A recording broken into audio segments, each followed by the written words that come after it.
வழிபாட்டில் கடவுளில் திருவெளிப்பாடு. Revelation God இன் த worship. ஆண்டவரை தொழுது கொள்கிறப்போ ஆண்டவருடைய வெளிப்பாடு, ஆண்டவருடைய புரட்சித்தனமான வெளிப்பாடு எப்படி இருக்கும் என்பதை குறித்து நாம் சிந்திக்க அழைக்கப்படுகிறோம்.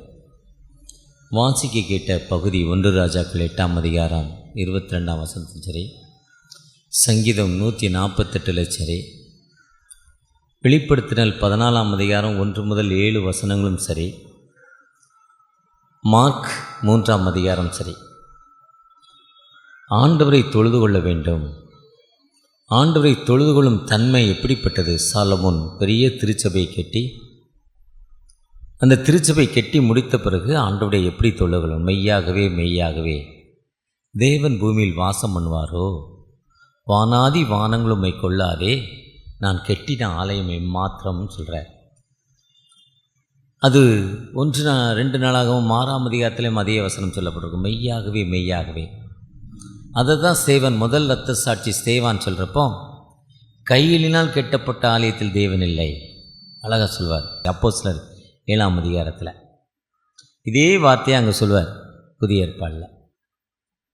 சங்கீதம் 108:48 என்பது, கர்த்தரை போற்றி போற்றி புகழ்ந்து என்றென்றைக்கும் அவரை துதியுங்கள். வானங்களே கர்த்தரை போற்றி போற்றி புகழ்ந்து என்றென்றைக்கும் அவரை துதியுங்கள். தூதர்களே கர்த்தரை போற்றி போற்றி புகழ்ந்து என்றென்றைக்கும் அவரை துதியுங்கள். இது கிறிஸ்மஸு, ஈஸ்டரு பண்டிகை காலத்தில் 10 நிமிஷம் பாடுற பாட்டு. கிறிஸ்மஸுக்கு 4 மணி ஆராதனை சர்வீஸில் போயிட்டு தூக்கத்தோடு இருக்கிறப்போ இந்த 10 நிமிஷம் பாட்டு என்னன்னே நமக்கு தெரியாது. ஆனால் அது ஆண்டவருடைய துதியின் பாட்டு. அதான் சங்கீதம் 148. அந்த வெளிப்படுத்தல் 14:7 என்பது அந்த 7ஆவது வசனத்தில் பார்த்தீங்கன்னா, மிகுந்த சத்தமிட்டு, loudly voice, fear to the God, ஆண்டவருக்கு பயம். சத்தமிடுறான், ஆனால் ஆண்டவருக்கு பயப்படுறான். மகிமை நிறைவாய் ஆண்டவரை மகிமைப்படுத்துகிறான். எப்படி மகிமைப்படுத்தினா, கிவ் ஹிம் க்ளோரி, ஆண்டவரை மகிமைப்படுத்துகிறான். கிவ் ஹிம் க்ளோரி, ஆண்டவரை மகிமைப்படுத்துகிறான். நியாயத்தீர்ப்பு, judgement time, because the hour of the judgement has come, the worship.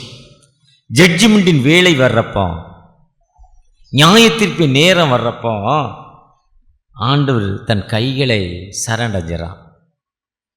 2 கைகளையும் மேலே தூக்கிடுறான். எதிரி வர்றப்போ, துப்பாக்கி எடுத்து சுடுறப்போ, இல்லை நான் சரணடைஞ்சிடறேன். அதே மாதிரி 2 கைகளையும் வானத்துக்கு நேராக உயர்த்தி, அந்த வெளிப்படுத்தல் 7:14 வாசிக்கிறப்போ அதுதான் சொல்கிறார். 121, எனக்கு ஒத்தாசை வரும் பர்வதங்களுக்கு நேராக என் களை ஏறெடுக்கிறேன். என் கண்களை எங்கே, ஹெல்ப் ஃப்ரம், எனக்கு ஒத்தாசை எங்கேருந்து வருதோ அங்கே என் கண்களை ஏறெடுக்கிறேன். 7:14 அந்த ஒத்தாசையின்படி தான் அந்த அம்மா மார்க் 3ஆம் அதிகாரத்தில் உள்ளே வருது. இயேசு உள்ளே வர்றாரு. இயேசு உள்ளே வரப்போ எதிரிகள் பார்க்குறாங்க, இவர் ஏதோ ஒன்று பண்ண போகிறாரா, இவர் ஏதோ ஒன்று செய்ய போகிறார். எதிரிகள் பார்க்குறாங்க. ஜீசஸும் அந்த அம்மாவை பார்க்கல. அந்த அம்மாவும் ஜீசஸ் ஏதாவது கிடைக்குன்னு பார்க்கல. அந்த அதிகாரத்தில் அப்படி சொல்ல, மார்க் 3ஆம் அதிகாரத்தில் அப்படி சொல்லலை.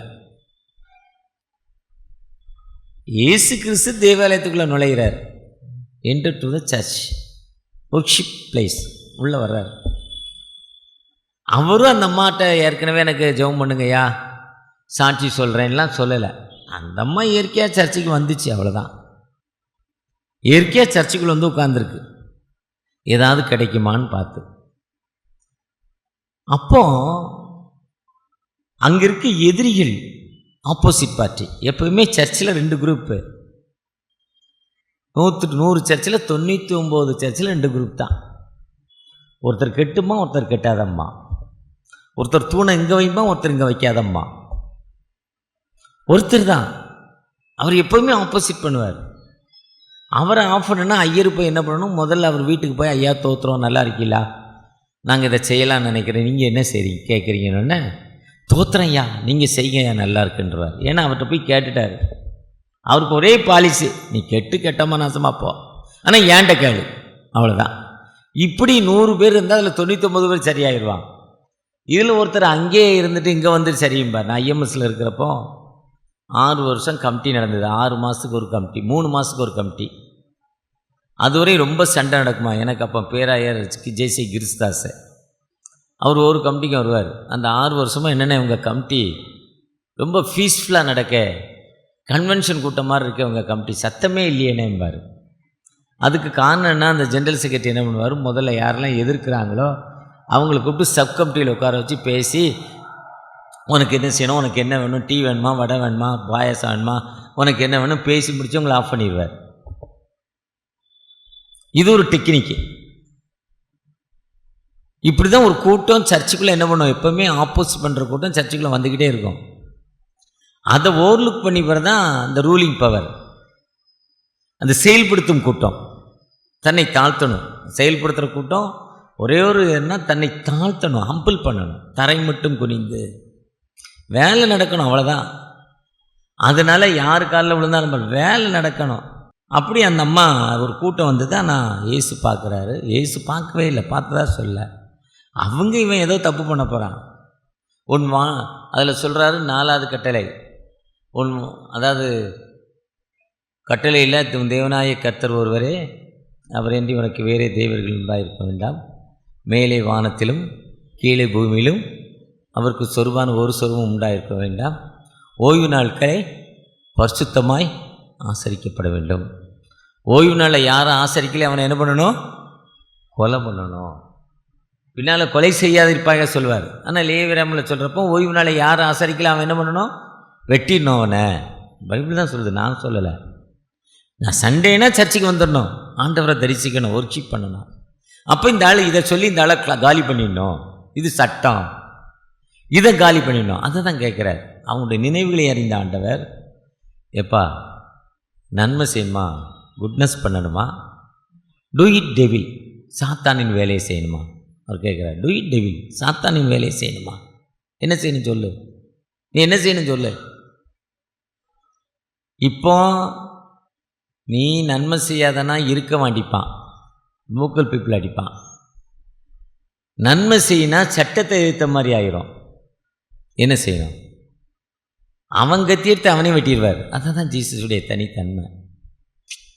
வரி கொடுக்கணுங்கிற, கொடுக்கணுமா வேண்டாமா அதை நீ சொல்லு, இது யாருது இது யாருது நீ சொல்லு. அவர் பதிலே அவனையும் பதில் சொல்ல வச்சோம். ஜீசஸுடைய பெஸ்ட் குவாலிட்டி அவர் அமைதியின் உருவம். இதுதான் ஒர்ஷிப்புடைய பெரிய அடையாளம். இன்று திருச்சபைக்குள் ஆண்டவருடைய இல்லத்துக்குள் வந்திருக்கிறோம், ஒரு எதிர்பார்ப்போடு வந்திருக்கிறோம். அந்த எதிர்பார்ப்பின் மத்தியில் ஆண்டவர் அந்த எதிர்பார்ப்பை நமக்கு நிறைவேற்றும் ஆண்டவர். அந்த ஆண்டவர் நமக்கு அந்த எதிர்பார்ப்பின் மத்தியில் நம்மை உயர்த்தும் ஆண்டவர், நம் தேவைகளை சந்திக்கும் ஆண்டவர். ஏன்னா 2 நாளாகும் 7ஆம் அதிகாரம் அவ்வளவு பெரிய திருச்சபை சாலமோன் கட்டி 1,26,000 மாடுகள், 20,000 மாடுகளை பலியிடுறார். 1,26 + ஒரு 20, நான் 1,46,000 உயிர்களோட பலியிட்டு அந்த ரத்தம் எப்படி போய்கிட்டு இருக்கும், ஒரு ரத்தமாக ஒரு ஆறாக போய்கிட்டு இருக்கும், ஒரு ரிவராக போய்கிட்டு இருக்கும், இல்லை ஒரு கடலாக இருக்கும். கர்த்தருடைய மகிமை வந்து ஆலயத்துக்குள்ள அப்படி பிளஸ்ஸிங் இறங்கியிருக்கு, யாரும் உள்ளே நிற்க முடியல. அப்படிப்பட்ட ஆலயத்தை அவரை பிரதிஷ்டை பண்ணிவிட்டு வீட்டில் போய் படுத்து தூங்கிட்டு இருக்கார். நல்ல டயர்டாக தூங்கிட்டு இருக்கார், ரொம்ப டயர்டாக தூங்கிட்டு இருக்கார். கிட்டத்தட்ட ஒரு போன வாரத்தில் நேற்று நைட்டு தான் ராத்திரி 11 மணிக்கு படுத்து காலையில் 6 மணிக்கு முழிச்சிருக்கேன். இதுவரை கிட்டத்தட்ட ஒரு 3 மாதங்களில். ஏன்னா 3 நாள் இரவில் சரியாக தூங்கலை, அடுத்த நாள் ட்ராவல், அடுத்த நாள் தூத்துக்குடியில் காலையில் 3 மணி சர்வீஸு, அதிகாலை 4 மணி, 2 மணி நேரம் தூங்கினேன். அதே மாதிரி ரொம்ப அசதியாக அவர் படுத்து தூங்குறார், ரொம்ப அசதியாக எழுப்புறார், தட்டி எழுப்புறார். உன் தேசத்தில் பஞ்சமா, உன் தேசத்தில் கொள்ளை நோயா, உன் தேசத்தில் வியாதியா, உணவு இல்லையா? என்ன பிரச்சனை? கவலைப்படாத. To not worry about. கவலைப்படாதே. உங்கள் இருதயம் கலங்காதிருப்பதாக. என் நாமம் தரிக்கப்பட்ட என் ஜனங்கள் பிதா குமாரன் பரிசுத்தாவின் திரியேக நாமத்தினால் ஆண்டவருடைய ஞானஸ்தானத்தை பெற்றுக்கொண்ட நாம் தங்களை தாழ்த்தி ஹம்பிள் பண்ணி என்னை நோக்கி ஜெபம் பண்ணி என் முகத்தை தேடி, seek to my face, ஆண்டவருடைய முகத்தை தேடி தன்னுடைய பொல்லாத வழியை விட்டு நம்ம தாழ்த்துறோம். ஆண்டவரை நோக்கி ஜெபம் பண்ணுறோம். கடவுள் இங்கே இருக்கிறாரா இல்லை இங்கேருந்து தள்ளி போயிட்டாரா? நீதிமொழியில் 15 சொல்கிறாரு, துன்மார்க்கனுக்கு கர்த்தர் தூரமாக இருக்கிறார். நம்ம ஜெபம் பண்ணுறப்ப கடவுள் என் பக்கத்தில் இருக்கிறா, தூரமாக போயிட்டாரா? அப்போ என் பக்கத்தில் இல்லைன்னா என்னுடைய பொல்லாத வழியை விட்டு, கணவர் கூட சண்டை, மனைவி கூட சண்டை, சகோதரர் கூட சண்டை, வாங்கின ஃபைனான்ஸை கொடுக்கல, வாங்கின கடனை கொடுக்கல, ஒருத்தனை ஏமாத்திருக்கோம், பொய் சொல்லியிருக்கோம், வாங்கின நகையை அடகு வச்சுட்டு கவரிங் வாங்கி கொடுத்துருக்கோம், இப்படிலாம் பண்ணியிருக்கோம். அதுதான் தன்னுடைய பொல்லாத வழியை விட்டு தங்களை தாழ்த்தி என்னை நோக்கி ஜெபம் பண்ணி என் முகத்தை தேடி தங்களுடைய பொல்லாத வழியை விட்டு என்னிடத்தில் திரும்பினால், ரிட்டன் டு மீ, மனம் திரும்புங்கள், அப்பொருள் பரலோக சேமமாக இருக்கும். துன்மார்க்கன் தன் துன்மார்க்கத்தையும் அக்கிரமக்காரன் தனவிகளை விட்டு கர்த்தரிடத்தில் திரும்ப கடவன். மனம் திரும்புங்கள். மனம் திரும்பி என்னை நோக்கி ஜெபம் பண்ணி அவரை நோக்கி மனம் திரும்பினா ரிசீவ் டு பிரேயர், என்னுடைய ஜெபம் கேட்கப்படுகிறது. இந்த நாளில் நம்முடைய கஷ்டங்கள் மாற்றப்படுகிறது. என்னுடைய வியாதியில் இருந்து எனக்கு விடுதலை கிடைக்கும் ஆண்டவர், விடுதலை கொடுக்கும் ஆண்டவர். என்னுடைய கடன் பிரச்சனையிலிருந்து எனக்கு விடுதலை கொடுக்கும் ஆண்டவர். என்னுடைய தொழில் பற்றாக்குறை, தோல்வி, எவ்வளவு ஃபைனான்ஸ் வாங்கி போட்டாலும் அடுத்த வாரத்தில் ட்ராக்கு காலியாக இருக்கு. என் தோல்வி அடைக்கிற நிலைமையில், என் தோல்வி அடைந்த நிலைமையில் எனக்கு வாழ்வு கொடுக்கும் ஆண்டவர். என் மகளுக்கு எவ்வளவோ நான் ட்ரை பண்ணுறேன், கல்யாணம் பண்ண, வீட்டை விற்றேன், வேலையை எழுதி கொடுத்தேன், ஆனால் இருந்தாலும் அமைதி இல்லை. மாமியார் கேட்டுக்கிட்டே இருக்கு, சம்பந்தார் கேட்டுருக்கு, அந்த அம்மா திருப்தியே படலை. எவ்வளவுதான் கொடுப்பேன், உணவு இல்லாம கொடுக்கிறேன். அப்படிப்பட்ட கஷ்டமான சூழ்நிலை மகளுக்கு வாழ்வு கொடுத்திருக்கிறேன். அப்படிப்பட்ட நிலைமையில் இருக்கிற எனக்கு உன் ஜெபத்தை கேட்கும் ஆண்டவர். இந்த ஸ்தலத்தில் செய்யப்படும் ஜெபத்திற்கு என் கண்கள் திறந்திருக்கு, என் செவிகள் கவனித்திருக்கு. இந்த ஸ்தலத்தை எனக்குன்னு தெரிந்து கூட, இந்த இடம் என்னுடைய இடம், இது என்னுடைய வீடு, இது என்னுடைய இல்லம், இது மை ஹவுஸ் ஆஃப் பிரேயர், இது சகல ஜனங்களுக்கு ஜெப வீடு, என் மக்களின் ஜெப வீடு, என் பக்தி வைராக்கியம் இங்க இருக்குன்னு சொன்ன பிரகாரமாய் ஆண்டவர் இங்க இருக்கும் ஆண்டவர். இங்க இருந்து விடுதலை கொடுக்கும் ஒரு உயிருள்ள ஆண்டவர் நம்மோடு கடந்து வந்திருக்கிறார். அந்த உயிருள்ள ஆண்டவற்ற தகப்பனே எனக்கு வாழ்வு கொடுங்க. இந்த ஸ்தலம் நான் கண்களும் இருதயம் இங்கே தங்கி இருக்குன்னு சொல்றார். நான் தெரிந்து கொண்ட ஸ்தலம் அதுதான். ஆண்டவரை தொழுது கொள்றப்போ ஒரு ஒர்க்ஷிப், ஒரு வெளிப்பாடு, ரெவலேஷன், புரட்சி. அந்த புரட்சியை கொடுக்கும் ஆண்டவர், அந்த ஆண்டவர் இங்கே வந்திருக்கிறார். நம்ம ஒன்று கூடி ஜெபிக்கிறப்போ ஒரு நல்ல எதிர்காலம் உண்டு, அதிசயங்களை செய்யும் ஆண்டவர். ஒரு பாட்டி தாத்தா தீபாவளிக்கு லீவுக்கு அம்மா வீட்டுக்கு வந்தாங்க. 85 வயது, 18 வயசில் கன்ஃபர்மேஷன் வாங்கினவர், பிறந்த உடனே தெளிப்பு ஞானஸ்தானம் வாங்கினவர், பாரம்பரியமிக்க கிறிஸ்தவர், 4 தலைமுறை. பாட்டியோடு சர்ச்சில் வந்து முன்னால் பெஞ்சில் உட்காந்துட்டார். 8:30 சர்வீஸ், 8:15 வந்துட்டார். வந்தோடனே அந்த அம்மாட்ட, பாத்தியா இந்த சேரை தொடச்சிருக்காங்களா பாரு, சேரில் எவ்வளோ அழுக்கு இருக்கு பாருன்னு. அப்படியாங்கன்னு அந்த அம்மா சொல்லிச்சு. ஃபேனை காட்டினார். இந்த ஃபேனு எவ்வளவு சத்தம் போடுது, இதுக்கு ஒரு கெப்பாசிட்டரும் ஒரு பேரிங்கும் மாற்றக்கூடாதா? 35 ரூபா பேரிங்கு, கெப்பாசிட்டி 40 ரூபா, 75 ரூபா, 25 ரூபா செலவு, 100 ரூபா. இந்த ஃபேனை சரி பண்ணியிருக்கானா பாரு.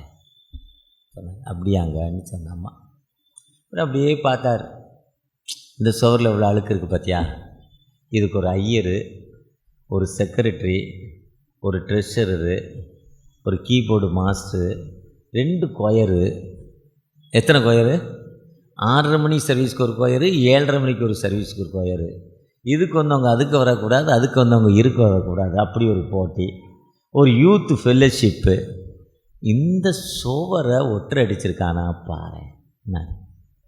இதெல்லாம் சர்வீஸ் ஆரம்பிக்கும் முன்னா நடந்து முடிஞ்சுது. சர்வீஸ் ஆரம்பிச்சது.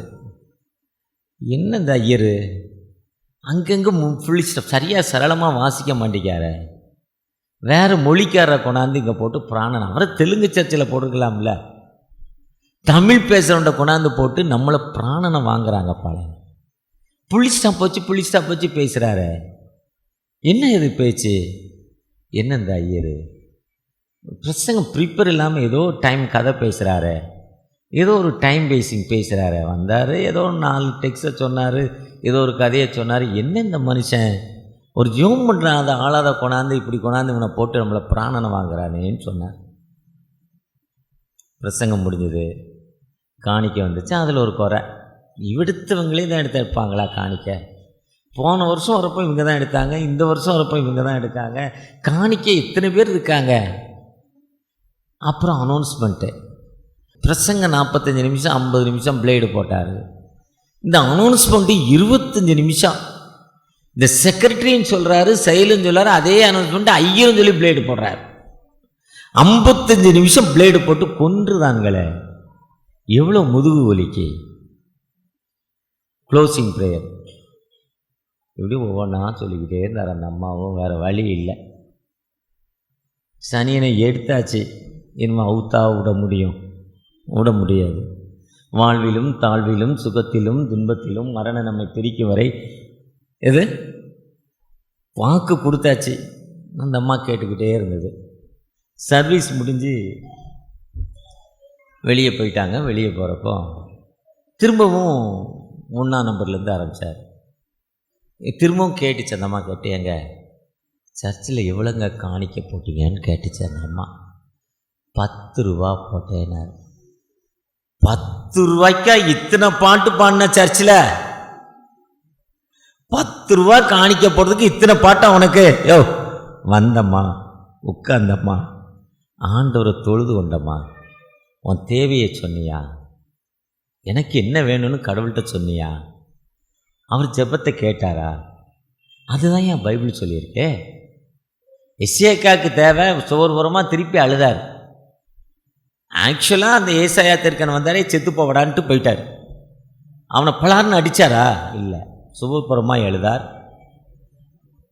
விண்ணப்பத்தை கேட்பவரே, ஏன் கண்ணீரை காண்பவரே, சுகம் தருபவரே, தோத்திரம் ஏசையா. ஜெபம் பண்ண அடுத்த நிமிஷம் என்ன? 15 வருஷம். ஆகாப் ராஜா ஒரு ஏழையை கொன்னுட்டான். ஏழையை கொன்னதுக்காக ஆகாப் ராஜா எசபேல் துணைவியார் சொன்னாங்க, கொன்னுட்டாங்க. கொன்னோன்னு ஆண்டவர் இறங்கி அந்த அந்த எலியா தீர்க்கதரிசியை கூப்பிட்டு, அவுட்டு போய் சொல்லு, மணி அடிச்சுட்டு வந்துடு, துக்க மணி 7க்கு 7 நெடுக்கு 7 குறுக்கு டம்முக்கு அம்முக்கு முடிச்சுட்டு வந்துடுறான்னு அனுப்பிட்டார். அவன் போய் சொன்னான், டே கதை முடிஞ்சுதுறான்னா. அவன் 1 ராஜாக்கள் 21ஆம் அதிகாரம் கடைசி வசனம், ஆண்டவரை நோக்கி அழுகிறான். விடுதலை கிடச்சது. இதுதான்டா ஆண்டவர், உனக்கு என்ன வேணுமோ கேளு, 10 ரூபா காணிக்கப்பட்டு இவ்வளோ குறை சொல்லாத. அதுதான் நான் IMS தலைவராக ஏற்ற பொழுது முதல் பெண்கள் மாநாடு திருச்சி. ஒரு 85 வயது. நான் சொல்வது இப்போ 11 வருஷம் ஆகிட்டு, 10 வருஷத்துக்கு மேலே ஆச்சு. 85 வயது. செய்திக்கு வந்தார் திருச்சி டைசிஸ்லேருந்து. திருச்சியில் பிஷப் கீப்பர் காலேஜில் மீட்டிங். திருச்சபையில் 3 கூட்டம். ஒரு கூட்டம் 10 விழுக்காடு ஆட்சுரிமை, பவர், சண்டை. இந்த 10 விழுக்காடு 1500 ஃபேமிலி இருந்தால் 15 ஃபேமிலி சண்டை போடுவான். அவன் தான் செக்ரட்டரி, அவன் தான் ட்ரெஷரர், அவன் தான் ஆட்சி மன்ற குழு, அவர் தான் டிசி மெம்பரு, அவர் தான் ஆளினால் அழகுராஜா. இன்னொரு கூட்டம் வருவாங்க, உட்காருவாங்க, ஜெபம் பண்ணுவாங்க, தங்கள் தேவையில சொல்லுவாங்க, காணிக்கப்படுவாங்க, போய்கிட்டே இருப்பாங்க. இன்னொரு கூட்டம் மனைவி இல்லை கணவர் தொல்லை தட முடியாமல் சர்ச்சுக்கு வருவாங்க, வெளியே உட்காந்துருப்பாங்க. சர்ச்சு முடியும்னா கம்யூனியன் வாங்கிட்டு போய்கிட்டே இருப்பாங்க. போய் மீன் வாங்கி போய் சாப்பிடுவாங்க. அது அடுத்த கூட்டம். இதுதான் திருச்சபை. ஆனால் திருச்சபை என்பது மனிதனுக்கு வாழ்வு கொடுப்பது. திருச்சபை என்பது மனிதனை உயர்த்துவது. யாரெல்லாம் ஆண்டவருடைய இல்லத்தில் போய் உட்கார்ந்து தன் மன துயரங்களை சொல்கிறாங்களோ, மதுரையில் போனீங்கன்னா Periyar bus stand, Periyar bus ஸ்டாண்டுக்கு வடக்கு பக்கம் டிஎல்சி சர்ச்சு, வெறும் 50 ஃபேமிலி தான், பெரிய சர்ச்சு, பெரிய ரோடு. ஆனால் ஒரு நாளைக்கு வந்து ஜெபம் பண்ணுற மக்கள் 100கணக்கான மக்கள் டெய்லி. அங்கே காணிக்கையே அசஸ்மெண்ட் எதில் அதிகம்னா அப்படி டெய்லி வந்து ஜெபம் பண்ணுறவங்க தான். ஐகோட் ஆண்டர்சன் சர்ச் வெறும் 25-30 ஃபேமிலி, ஃப்ளோட்டிங் பீப்புள் வருவாங்க போவாங்க. மெம்பர்ஷிப் பெருசாக இருக்காது. பெரிய சர்ச் ஆண்டர்சன் சர்ச்சு, விக்டர் மனோவுடைய தங்கச்சினைக்கு ஐயராக இருக்காங்க. அங்கே போட்டால் யாரும் போக மாட்டாங்கன்னு ஐயர் வீடுலாம் சின்ன வீடு, ஒன்றுக்கும் இல்லை, நல்லா இல்லை, போக மாட்டாங்க, வசதி இல்லை, வேண்டாமாங்க. ஆனால் ஃப்ளோட்டிங் பீப்புள் வருவாங்க, ஜோம் பண்ணுவாங்க. கேஸ் வர கொஞ்சம் லேட் ஆச்சுன்னா டைம் பாஸிங் வருவாங்க, சர்ச்சில் உட்காந்து ஜோம் பண்ணுவாங்க. அதில் நிறைய அற்புதம். அதில் ஒரு சகோதரி சொல்கிறாங்க, நான் பல முறை இந்த சாட்சி சொல்லியிருக்கேன். வேசார்பாடி பகுதியில் கன்னியாபுரத்தில் கஞ்சா விற்ற ஒரு சகோதரி, 40 வருஷங்களுக்கு முன்னால் கஞ்சா சாராயம் விற்றது. பல முறை கேஸில் மாட்டி வெளியே வந்துடும், யாரையும் அடிச்சிடும், ரவுடி.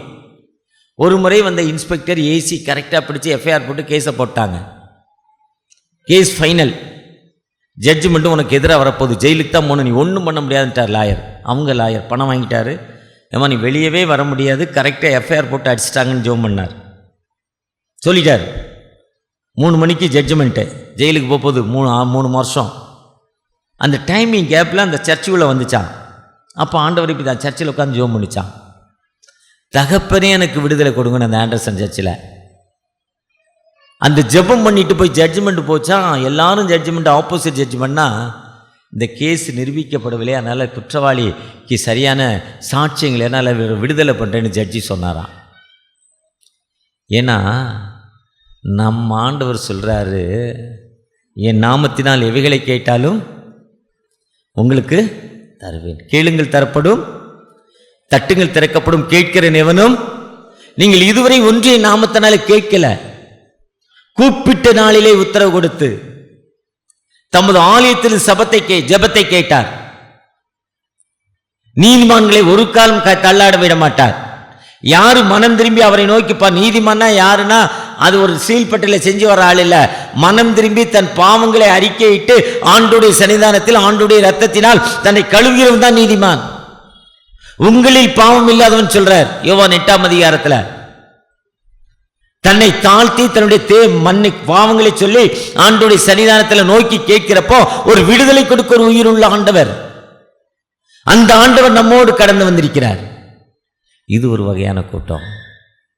இன்னும் ஆண்டவர் எப்படி இருக்கிறார்னா, இன்னொரு வாட்ஸ்அப் கதை கேட்குறப்போ ஒரு ஞாயிற்றுக்கிழமை ரொம்ப அவசரம், ஒருத்தருக்கு குடுகுடுன்னு ஓடி வந்தார். ரெவரண்ட் ஜெயக்குமார் மாதிரி நம்ம லே பீப்புள் கப்பரர் ஐயா, அந்த உயரமாக தாடி வச்சுருக்காரு, அவரை மாதிரி ஒருத்தர், பேர் தெரியல, ஒரு பொண்ணு டாக்டரு, பிடிஎஸ் எம்டிஎஸ், அவரை மாதிரி அவர்கிட்ட வந்து ஐயா அந்த இருக்கார், ஐயா தான் போயிட்டாருன்னு நினச்சேன், அவரை மாதிரி ஒருத்தர், ஐயா கொஞ்சம் உதவி வேணும். அவர் கொடுக்குறவர், நல்லா செய்கிறவர். ஆனாலும் சர்ச்சில் ரொம்ப நாளாக அங்கி போட்டிருக்க முடிஞ்சதில் கவுத்தி விட்ருவாங்க, வெட்டி விட்ருவாங்க, ரொம்ப நல்லவர். அவர்கிட்ட போய் ஐயா ஏதாவது உதவி செய்யுங்க. அவர் சொன்னார்ப்பா, முதலாவது தேவனுடைய ராஜ்யத்தை நீதியும் தேடுங்கள், அப்பொழுது இவைகளெல்லாம் உங்களுக்கு சர்வீஸ் இருக்குது, கம்யூனியன் சர்வீஸ் இருக்குது, ஆண்டோடைய சரீரத்தை பெற்றுக்கொள்ள போகிறேன், நானும் கொடுக்கணும், நானும் வாங்க போகிறேன், முடிச்சுட்டு வந்து உனக்கு உதவி செய்கிறேன்னார் வெளியே இருக்க கூட்டத்தில்.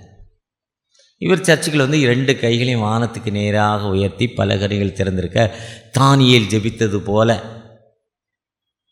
சிங்கம் ரெடியாக இருக்குது, ஜெயில் ரெடியாக இருக்குது, தண்டனை ரெடியாக இருக்குது, மரணமும் ரெடியாக இருக்குது, எல்லாம் ஆயத்தமாக இருக்குது. போகிறதுக்கு பரலோகத்துக்கு போகிறதுக்கு எல்லாமே கெயிட்டு எல்லாம் அப்பாயின்மெண்ட் எல்லாம் போட்டாச்சு. சிங்கத்துக்கு 1 வாரமாக சோறு போடலை, சரியான பசியில் இருக்கப்போ தூக்கி போட போகிறாங்க, சாக போகிற எல்லாம் தெரியும்.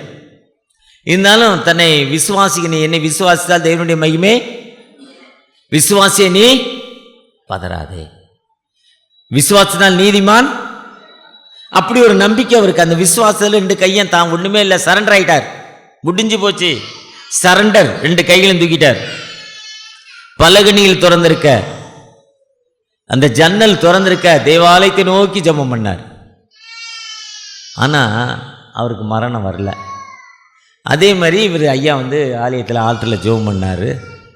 வசதியானவர், பொண்ணை டாக்டருக்கு படிக்க வச்சுருக்காரு, பணக்காரர், துட்டு இருக்குது, துட்டு இல்லாமல் இவ்வளோ செய்ய முடியாது. இது அந்த வெளியே பணம் கேட்டவர் பார்த்துக்கிட்டே இருந்தார். நீ அங்கே போய் பெர்காரா மாறிட்ட, பிச்சைக்காரனா மாறிட்ட, நான் ஏன் பிச்சைக்காரனா மாறக்கூடாது, நான் கடவுள்கிட்ட கேட்கணுன்னு கேட்டாராம். சர்வீஸ் முடிஞ்சோன்னா அவருக்கு பணம் கொடுக்க போய் அவரை தேடினா அவர் இல்லை. உடனே சவுந்தர பண்ணின்னு ஒருத்தர் என்கிட்ட துட்டு கேட்டார். அவருக்கு ஒரு 50 ரூபா கொடுக்கணும், அவர் வரல. இன்னும் எனக்கு சொந்தக்கார் ஜெயக்குமார்கிட்ட போய் ஃபோன் நம்பரை வாங்கி பேசினார். இல்லையா, நீங்கள் ஜெபம் பண்ண மாதிரி நானும் ஜெபம் பண்ணேன், எனக்கு ஆண்டவர் ஒருத்தர் தந்துட்டார் 50 ரூபா. இதுதான் ஆலயம், இதுதான் திருச்சபை. நீங்கள் என்ன தேவையோடு, என்ன கண்ணீரோடு, என்ன பிரச்சனைகளோடு வந்தாலும் ஒரு விடுதலை கொடுக்கும் உயிருள்ள ஆண்டவர் நம்மோடு கடந்து வந்திருக்கிறார். அந்த ஆண்டவற்ற தகப்பனே எனக்கு விடுதலை கொடுங்கன்னு கேட்கிறப்போ நிச்சயமாக ஒரு விடுதலை கொடுக்க ஒரு உயிருள்ள ஆண்டவர், நிச்சயமாக வாழ்வு கொடுக்கும் ஆண்டவர். அதுதான் கர்த்தரை தொழுது கொள்ளுங்கள், ஒர்ஷிப் டு த லார்ட். வெளிப்படுத்தல் 14ஆம் அதிகாரம் 7ஆம் வசனத்தை வாசித்தீங்கன்னா, இப்போ வாசிங்க. வெளிப்படுத்தல் 14:7, மிகுந்த சத்தமிட்டு, லவுட் வாய்ஸ் வாசிங்க. யாராவது மிகுந்த சத்தமிட்டு, ஃபியர் டு த லார்ட், ஆண்டவருக்கு பயந்து அவரை மகிமைப்படுத்தணும். எப்படின்னா, அந்த லூக்கா 18ஆம் அதிகாரத்தில் 2 பேர் ஜெபம் பண்ணாங்க. ஜட்ஜ்மெண்ட் வரப்போது, நியாயத்திற்கு வரும்ல. நீங்கள் அந்த 2 ஜெபம் மகிமைப்படுத்துங்கள். லூக்கா 18 2 பேர் ஜெபம் பண்ணுறாங்க. ஒருத்தர் ஜெபம் பண்ணுறார். என்னைய கேட்டால், நான் 40-30 வருஷம் எங்கள் சர்ச்சில் செக்ரட்டரியாக இருந்தேன், கப்பரராக நான் 5 வருஷம் இருந்தேன், அப்புறம் டிசி மெம்பராக இருந்தேன், அப்புறம் ஐயர் ஆகிட்டேன், இப்படிலாம் லிஸ்ட்டு கொடுப்பேன். இதே மாதிரி தான் அவர் லிஸ்ட்டு கொடுத்தார். நான் இத்தனை வருஷம் இருந்தேன், இவ்வளோ ஆசீர்வாத தட்டு எடுத்தேன், இவ்வளோ பண்ணேன், எல்லாம் பண்ணேன், ஒரு லிஸ்ட் அவுட் போட்டு ஜெபம் பண்ணார். ஆனால் ஒருத்தர் உள்ளே வர முடியாமல் வெளியாகவே இருந்து, பாவியாய என்மேல் கிரேஸ் பை சின்னர், நான் பாவி, என் மேலே கிருபையாக இருக்க. தாழ்மையின் ஜெபம், சத்தமா, தாவீதின் குமாரனே. மார்க் 10ஆம் அதிகாரம் 45ஆம் வசனத்தில் அந்த பிளைண்ட் பதலிவு குமார், அந்த குருடன் ஜெபம் பண்றாரு. தாவீதின் குமார், இன்னும் சத்தமிட்டு, இன்னும் சத்தமிட்டு, தேவி நிமித்தம் 2 கைகளையும் தூக்கி நீங்க சத்தமிட்டு,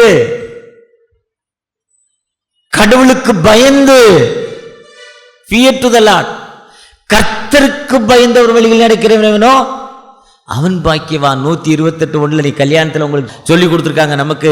ஃபியர் டு த, கர்த்தருக்கு பயந்து. கர்த்தருக்கு பயந்துனா அந்த கல்யாணத்தில் வாழ்விலும் தாழ்விலும் சுகத்திலும் துன்பத்திலும் வந்த அந்த மனைவிய, நீ கிறிஸ்துமஸ்க்கு உங்க அம்மா எனக்கு செயின் போடல, உங்க வீட்டுக்கு அனுப்பிட்டேன்னு சொல்லி அந்த ஞாபகத்தை ஆண்டவர் கொடுக்கிறப்போ, அந்த செயின் வேண்டாம், நீ வந்துரு, இன்னும் கடவுளுக்கு பயந்து உன்னை தாழ்த்தி ஒப்ப கொடுக்கிறப்போ, பிறந்த பிள்ளைக்கு வெள்ளி கொடி, வெள்ளி கொலுசு போடல, அதனால நான் குழந்தைய கூப்பிட மாட்டேன்னு சொல்லி நீ சத்தமிட்டு ஜெபம் பண்ணா ஆண்டவர் கேட்க மாட்டார். கர்த்தருக்கு விரோதமாய் செய்தப்போ பயந்து, அதுதான் ஃபியர் டு தி லார்ட், தெளிவா சொல்றார்.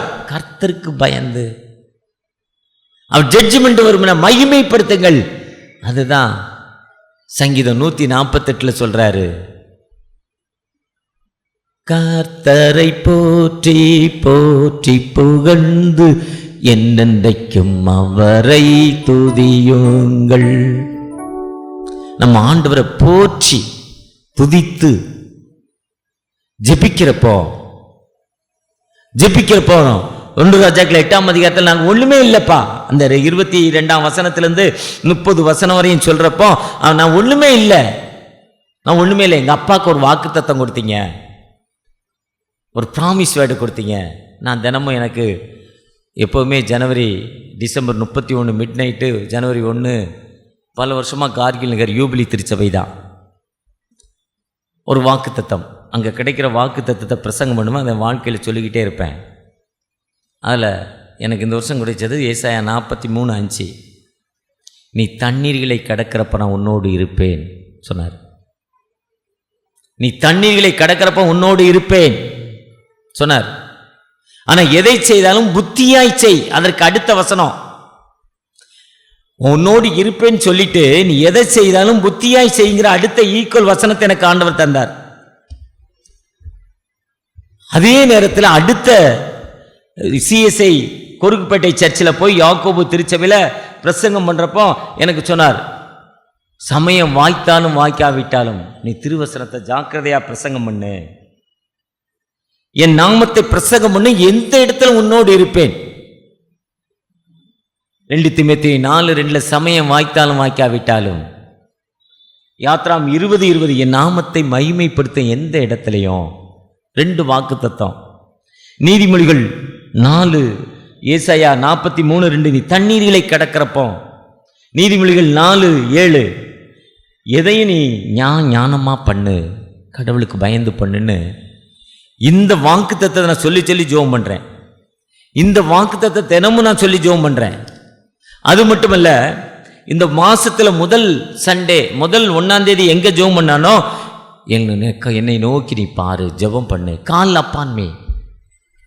2வது மாலையில் போன திருச்சபையில் சொல்றார், லார்ட் இஸ் அவர் ரிஃப்யூஜ், கர்த்தர் எனக்கு அடைக்கலாம், கர்த்தர் எனக்கு அடைக்கலாம். பெரிய சாட்சி என்னன்னா, இப்படி ஜெபம் பண்ணுறப்போ சாராட்டக்கரில் 3600 பிள்ளைங்க இப்போ படிக்குது. 5000 பிள்ளைகள்லாம் படித்தாங்க. இப்போ எல்லா பேரூராட்சியிலையும் கவர்மெண்ட் காலேஜ் ஃப்ரீயாக ஆரம்பிச்சிட்டாங்க. முன்ன காலேஜில் அங்கே ஹாஸ்டலில் 1200 பிள்ளைங்க இருந்திருக்காங்க. 1200 ஹாஸ்டல் கெப்பாசிட்டி. இப்போ 200-250 பிள்ளைங்க. போக்குவரத்து நிறையா நவீனமாகிடுச்சு. 4 வருஷமாக நான் காலேஜில் செக்ரட்டரியாக இருந்திருக்கேன். அரசியல் சூழ்நிலை காரணமாக நான் காலேஜிலேருந்து என்னுடைய டைமிங் முடியும்னு நான் அனுப்பப்படுகிறேன். அனுப்பப்படுறப்போ தோத்திரம் நான் போயிடலான்னு நான் முடிவு பண்ணிட்டேன். ஆனால் என்னை சுற்றி இருக்கவங்க என்னை விடலை, நீ போகக்கூடாது. அதுதான் டெவில். சுற்றி இருக்கவங்க விடலை. எவ்வளோ தூரம் சொன்னேன் கேட்கல. நான் அதுக்கு பல பணங்கள் செலவு பண்ணியும் போராடி ஜெயிக்கல, தோத்துட்டேன். ஆனால் எதிர்பார்க்காம திரும்பவும் அதே போஸ்டிங்கை ஆண்டவர் ஜூன் மாதம் திரும்ப கொடுக்குறார். திரும்பவும் கொடுத்துட்டு ஒரு கூட்ட மக்கள் அதுக்கு விரோதமாக எவ்வளோ வேலை செய்ய முடியுமோ செய்கிறாங்க.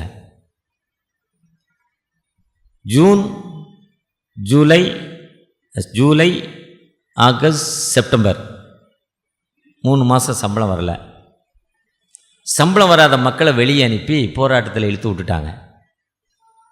எந்த மக்கள் நான் தான் வேணும்னு சொன்னாங்களோ அந்த மக்களால் என்னை திட்ட வையப்பட்டேன். எந்த மக்கள் என்னை வேணுமாங்கிறாங்களோ அந்த மக்களே என்னை திட்டுறாங்க. அந்த அளவுக்கு கொண்டாந்து விட்டுட்டாங்க. நான் அன்று திருநெல்வேலியில் இருக்கிறேன்.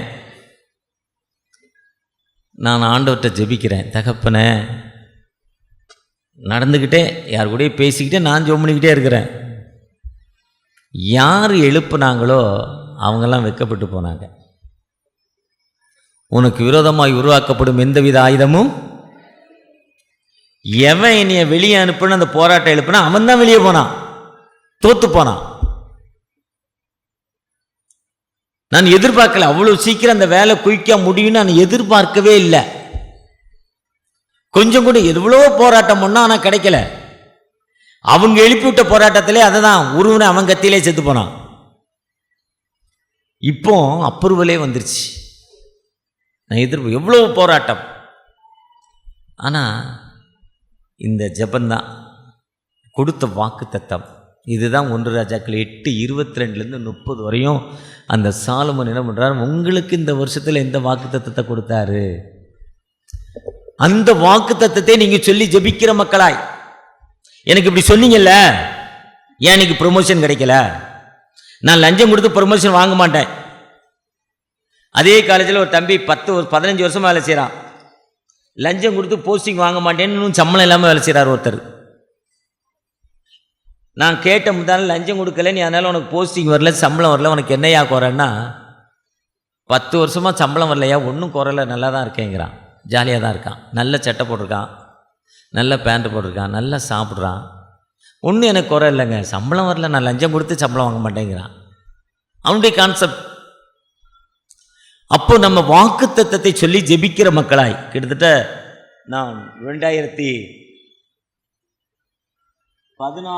உள்ள வாக்குத்தத்தத்தை எழுதி வச்சுருக்கேன். 10 வருஷமாக எழுதிக்கிட்டே வர்றேன், ஒவ்வொரு வருஷம் உள்ள வாக்குத்தத்தத்தை என் பைபிளில். அதுதான் சாலமோன் 1 ராஜாக்கள் 8ஆம் அதிகாரம் 22ஆம் வசனத்தில் ஆண்டவரை நோக்கி ஜெபம் பண்ணார், கர்த்தரை துதிச்சார். துதிச்சிட்டு திருச்சபையில் நீங்கள் வரும்னா இன்றைக்கி நான் உம்ம இல்லத்துக்கு போகிறேன்ப்பா, உம்ம முன்னால் உட்கார்ந்துருக்கிறேன், உம்முடைய சரீரத்தையும் இரத்தத்தையும் பெற்றுக்கொள்ள போகிறேன். விசுவாசத்தினால எனக்கு நீங்கள் ஒரு விடுதலை தாங்க, நீங்கள் ஜெபம் பண்ணிட்டு வீட்டில் ஜெபம் பண்ணிட்டு வந்திருப்பீங்கன்னா இன்றைக்கி அந்த அற்புதத்தை செய்யும் ஆண்டவர். இன்றைக்கி அந்த விடுதலை கொடுக்கும் உயிருள்ள ஆண்டவர் நம்மோடு கடந்து வந்திருக்கிறார். ஏன்னா இந்த இவர் பிரசங்கம் பண்ண இவர் ஜெபம் பண்ணால் 1,00,000 பேர் 10,00,000 பேர் வருவாங்க. இன்றைக்கி மோகன்சி லாசரஸ் இன்ப இயேசு ஆலயத்தில் தாங்கல்ல பேசுகிறாருன்னு அடுத்த வாரத்துக்கு வர்றாருன்னு ஒரு போஸ்டரை வச்சுருங்க. அடுத்த வாரம் இங்கே கூட்டத்தை பாருங்கள், கிட்டத்தட்ட ஒரு 20,000-30,000 பேர் வந்துடுவாங்க. இடம் தாழ முடியாது. ஹீலிங் இருக்கும் எல்லாத்துக்கும் இல்லை, 2 பேர் 3 பேர் 5 பேருக்கு தான்.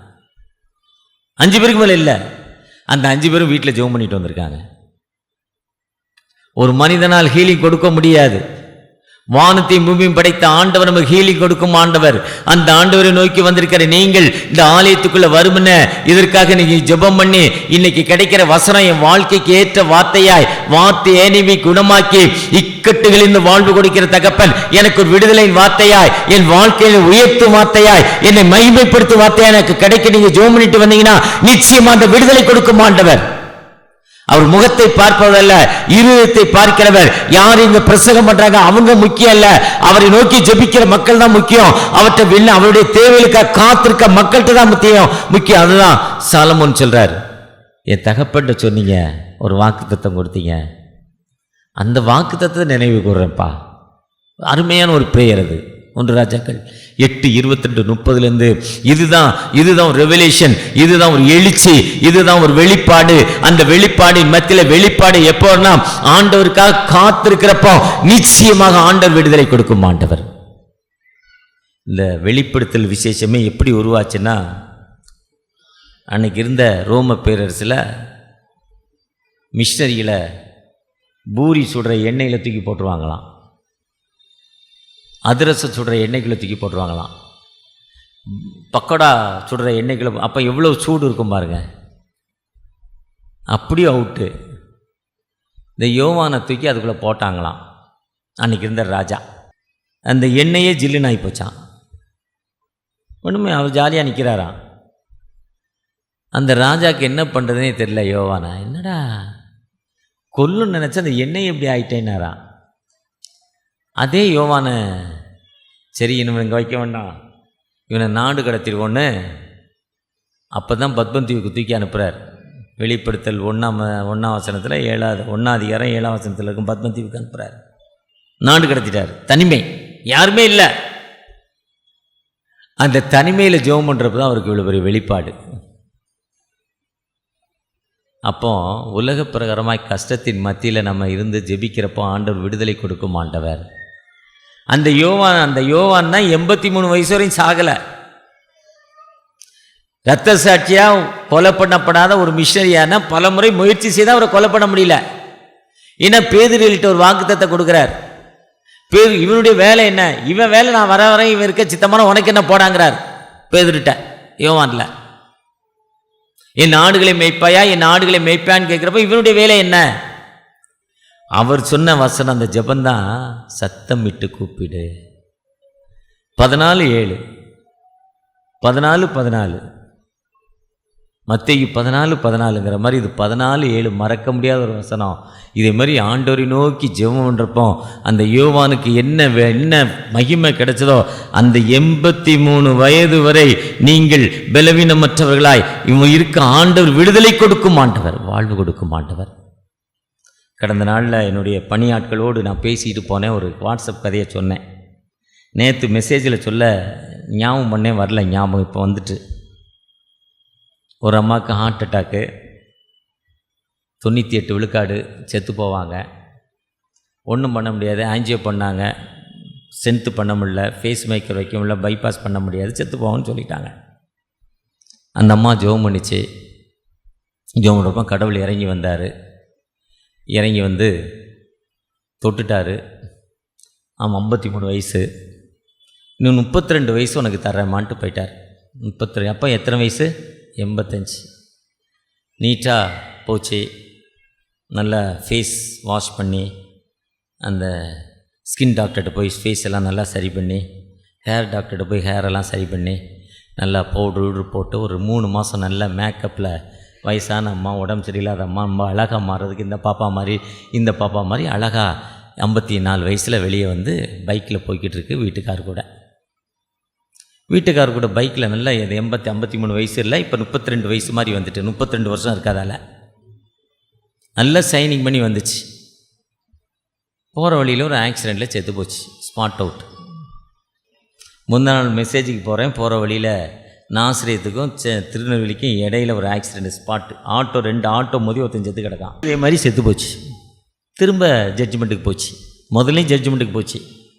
ஹார்ட் அட்டாக் வந்திருக்கப்போ கடவுள்கிட்ட கேட்டுச்சு. என் பிள்ளைகள்லாம் சின்ன பிள்ளைங்க, கொஞ்சம் நாள் கொடுங்களேன்னு கேட்டுச்சு. கேட்குறப்போ போமான்னு 32 வருஷம் உனக்கு தரேன்னு பரலோகத்துலேருந்து திருப்பி அனுப்பிட்டார். திரும்பவும் போனோன்னே, எப்பா நீ வாக்கு மாறாதவர், மாற மாட்டீங்கல்ல, சொன்னது தான் வாக்கு மாறாதவர், நீங்கள் சொன்னால் அப்படியே நடக்கும். 32 வருஷம் கூட்டி கொடுத்தல, இப்போ 1 வருஷம் 6 மாதம் அவனே கூட்டிகிட்டு என்னடா நியாயம்னு கேட்டுச்சான் கடவுளை. அவர் சொன்னாரா, நீ உதவி செய்வேன்னு அனுப்பினேன், பிள்ளைகளுக்கு நல்ல தாயாராக இருப்பேன்னு அனுப்பினேன், நீ மேக்கப் பண்ணி சுற்றுவன்னு நான் நினைக்கல, இது எதுக்கு நீ வாழணும், திருப்பி கூப்பிட்டு வந்துட்டேன்னாராம். இதுதான் அவர் கர்த்தருக்கு பயந்து ஃபியர் டு தி லார்ட். ஆண்டவர் மீண்டும் ஒரு நாளை இன்று நாளை எனக்கு கொடுத்திருக்கிறார். இந்த பெற்ற நாளில் ஆண்டவருக்கு ஏற்ற பிள்ளைகளாய் ஒரு விசை கூட கண்களை மூடி, தகப்பனை எங்களோடு பேசியிருக்கீங்க, நன்றி தகப்பனை, ஒரு விசை கூட உடைய கிருபை எங்களுக்கு தாங்க தகப்பனை, எங்களை ஆசீர்வதிங்க தகப்பனை நோக்கி பார்ப்போமா. நன்றியால் துதி பாடு நம் இயேசுவை உள்ளத்தால் என்றும் பாடு. ஆம் தகப்பனே, வழிபாட்டில் கடவுளின் திருவெளிப்பாடு வார்த்தையின்படி ரெவலேஷன் காட் இன் வர்ஷிப் துதிக்கிற எங்களுக்கு ஒரு வெளிப்பாடு தாங்க தகப்பனே. வசனங்கள் மூலம் எங்களோடு பேசுங்க. தூய ஆவியுடைய மகிமை எங்களோடு வரட்டும் தகப்பனே. உண்மை நான் தொட்டிருக்கேன், என் பக்கத்தில் இங்கே வந்திருக்கீங்க, உண்மை நான் தொட்டிருக்கேன் தகப்பனே. தொட்ட அந்த 12 வயது ஊடல் பெண்ணுக்கு விடுதலை கிடைச்சது, தொட்ட எனக்கு என் குடும்பத்திற்கு அந்த சிக்கலான நிலைமை இன்னைக்கு ஒரு அற்புதம், ஒரு அடையாளம் தகப்பனே. நான் காலையிலே ஜெபம் பண்ணிட்டு வந்தேன், இன்னைக்கு ஆண்டவர் எனக்கு வெளிப்பாடு தரணும், ஆண்டவர் எனக்கு வழிநடத்தல் தரணும் ஜெபம் பண்ணேன். என் ஜெபத்தை கேட்டீங்க, விண்ணப்பத்தை கேட்டீங்க, எனக்கு வாழ்வு கொடுத்தீங்க தகப்பனே. அந்த இசைக்கியா ராஜாவுக்கு கிடைத்த அந்த வாழ்வு என் வாழ்க்கையில் கிடைக்கணும்பா. எனக்கு ஒரு அற்புதம், எனக்கு ஒரு அடையாளம் வேணும் தகப்பனே. நிச்சயமாகவே முடிவுண்டு. உன் துக்க நாட்கள் முடிந்து போச்சுன்னு சொன்னீங்கப்பா, நிச்சயமா முடிவுண்டு. உன் துக்க நாட்கள் முடிந்து போச்சுன்னு சொன்னீங்க.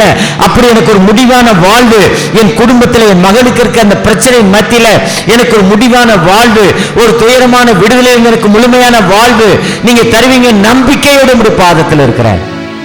எங்களை பிளஸ் பண்ணுங்க தகப்பனே, எங்களை ஆசீர்வதி. வேதனையோடு ஒரு விதமான சுகர் அதிகமானதால ஒரு கிடினஸ் இருக்குப்பா, ப்ரெஷர் அதிகமானால என்னால் நடக்க முடியலப்பா, இருந்தாலும் கைத்தாங்கலாய் வந்திருக்கேன்ப்பா. அந்த ப்ரெஷர்லேருந்து ஒரு முழுமையான விடுதலை வேணும் ஜெபிக்கிற அந்த மகனுக்காக தகப்பனே. தைராய்டுடைய எஃபெக்ட் அதிகமாக இருக்கிறதால எனக்கு மயக்கம் இருக்குப்பா, என் உடல் பருமனாகுது, எனக்கு விடுதலை தாங்கப்பா. மனமுறங்க ஏக்கத்தோடு பல மாதமாக வாடகை கொடுக்க முடியல.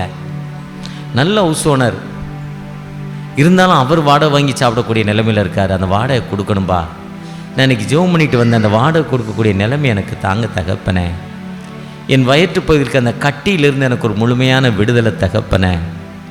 கவர்மெண்ட்டுக்கு போனால் சரியான அலக்களிக்கிறாங்க, டைமிங் ஆகும். ப்ரைவேட் போனால் 4 லட்ச ரூபா, என்கிட்ட பணம் இல்லைப்பா, நீர் நல்ல வைத்தியர் அல்லவா, எனக்கு இறங்கி விடுதலை கொடுங்கன்னு கேட்குற அந்த பிள்ளைகளுக்கு மனமிறங்க ஆசீர்வதிங்க. உம்முடைய பிரசனம் ஒவ்வொருவரோடு இருக்கட்டும். ஆசீர்வதிங்க. மீட்பர் இயேசு மூலம் ஜெபம் கேளும் அன்பின் தகப்பனே. ஆமேன், ஆமேன். அறுவடை மிகுதியாலோ இல்லை, அன்பரின் கதற